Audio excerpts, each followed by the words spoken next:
Bombou na net, se bombou na net, a gente passa aqui na telinha do Madeirada Brasil. E não é que caiu mais um tijolinho da casinha do Deltan Dallagnol e da turma dele? Pois é, agora a Polícia Federal vai investigar o dinheiro que a Operação Lava Jato movimentou e foram bilhões de reais que estavam depositados em contas judiciais que estão abertas até hoje. A PF vai apurar por que o Dallagnol e seus parceiros negociaram escondido do Brasil com as autoridades da Suíça e dos Estados Unidos, o que é totalmente ilegal. Além de perder o mandato, ele agora está correndo risco de sofrer outra condenação pelos malfeitos lá dos tempos que ele coordenava a Lava Jato. Eu vou te explicar essa história aí, mas antes, preciso demais te agradecer, hein? Você me colocou no top 10 do Prêmio Best como jornalista influenciador. Imagina eu num grupinho com 10 jornalistas que tem Andréa Sadi, Miriam Leitão, Helder Maldonado, Mônica Bergamo e eu lá no meio. Obrigado, viu, por ter sempre engajado aqui comigo, por ter votado lá no prêmio.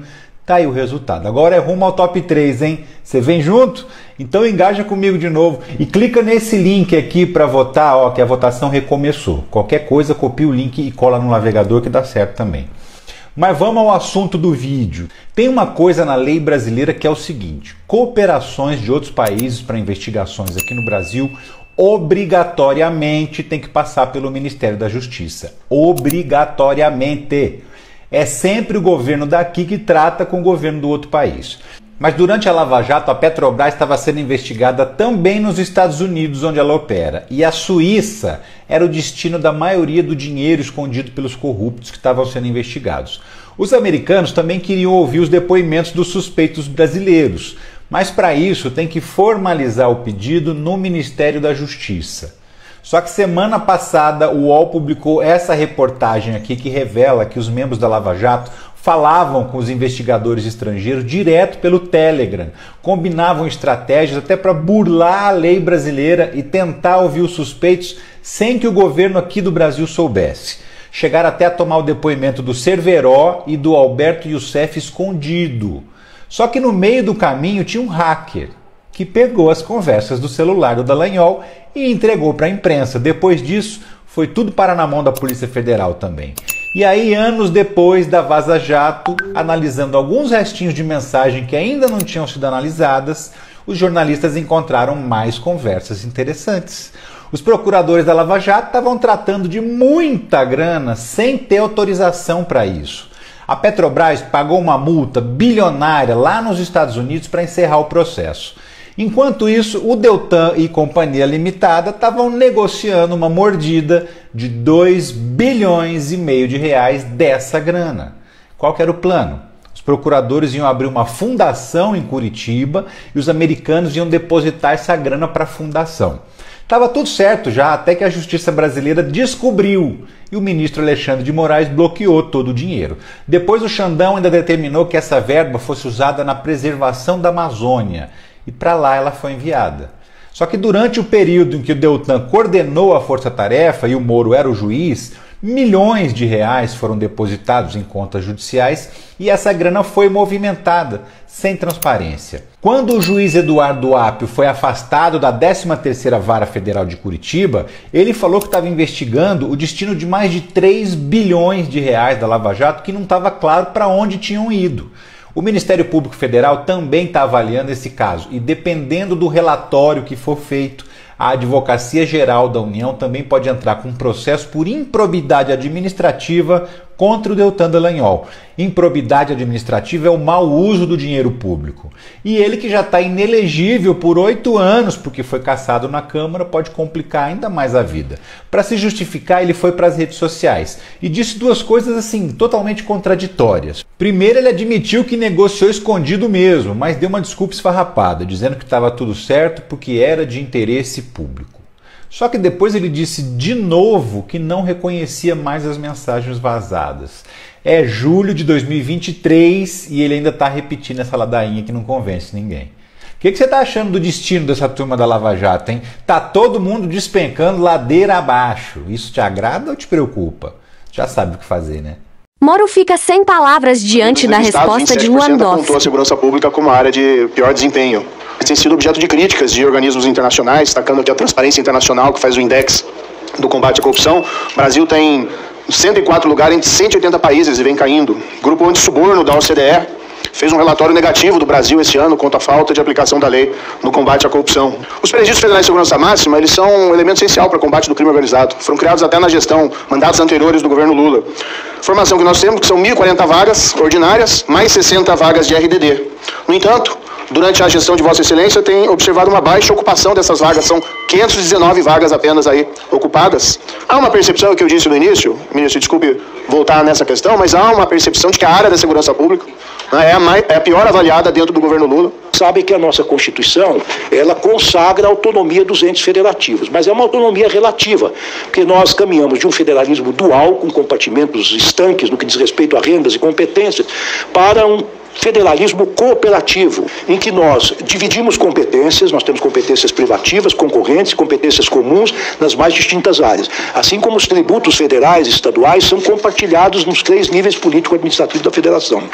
Quando o SUSP foi criado, e em boa hora criado, o que aconteceu? Na época, talvez pela correlação de forças que o presidente Temer e o ministro Jung mantinham no Congresso Nacional, que não, talvez, até pela premência do tempo, não lhes permitiria avançar um pouco mais e constitucionalizar o SUSP, ele aprovou o SUSP numa lei ordinária.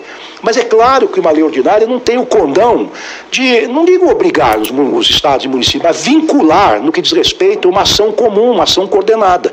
Porque a quebra ou a flexibilização da autonomia dos estados e municípios, dos entes federados, só pode ocorrer na medida em que nós tenhamos esta possibilidade entronizada na Constituição Federal. Então, este é o grande motivo, senador Sérgio Moro, primeiro, por razões orçamentárias, e segundo, por razões estritamente constitucionais, compatíveis com o federalismo cooperativo que nós exercitamos hoje, que nós vivemos hoje, é que nós estamos propondo, e é claro que é uma proposição, ninguém é dono da verdade, mas eu acho, senador Flávio Bolsonaro, que é o momento de nós rediscutirmos o modelo que foi gestado há 36 anos atrás, com a Constituição de 88, então nós estamos apresentando uma minuta, um borrão, que o Congresso Nacional soberanamente ou vai rasgar, ou vai aditar e tal, mas era preciso um ponto de partida. Ninguém é dono da verdade, essa não é a PEC do Ministério da Justiça, Segurança Pública, nem do governo Lula, será a PEC do Congresso Nacional, se o Congresso Nacional houver por bem aprovar uma PEC nesse sentido. Mas, de qualquer maneira, eu reitero, senador Moro, senador Flávio, senadores e senadores presentes,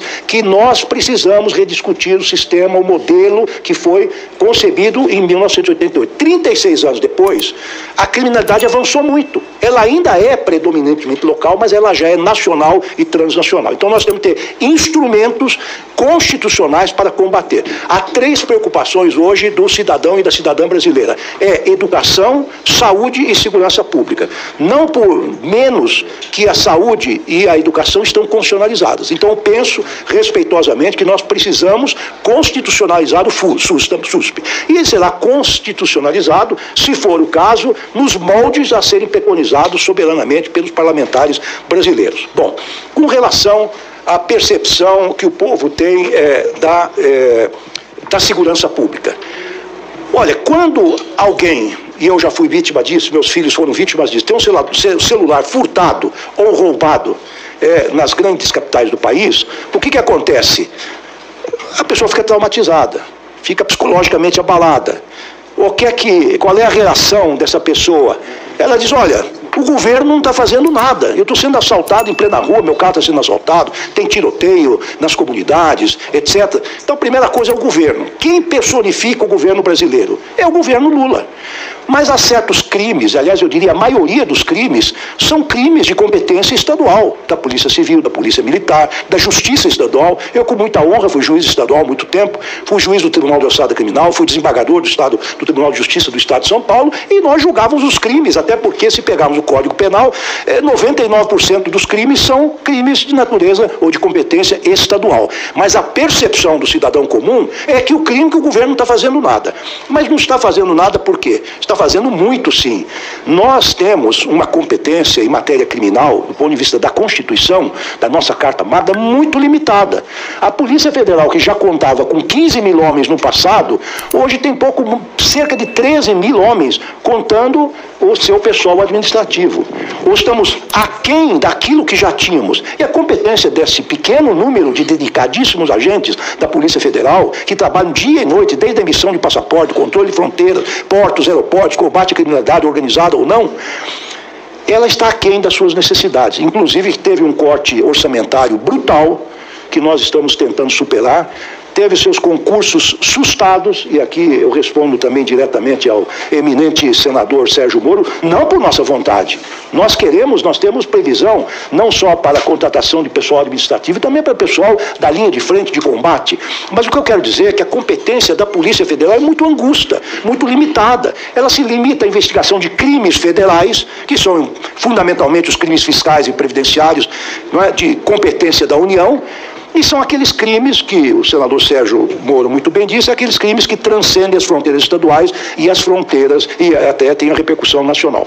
Mas só podem agir se o crime for federalizado, se alguém tiver um foro por prerrogativa de função no Tribunal Federal, ou se contar com uma autorização do ministro, porque há uma lei que estabelece isso. A competência fundamental básica, vamos dizer isto, com todas as letras, é das forças de segurança dos estados e complementamento dos municípios, naquilo que lhe diz respeito, que tem uma força patrimonial, que são as guardas municipais. O que é que eu estou propondo, senador Sérgio Moro, eminentes senadores e senadoras? Eu estou propondo, reconhecendo o sentimento válido da cidadania brasileira, de que o governo está devendo na área da segurança nacional, por isso é que nós estamos propondo a PEC.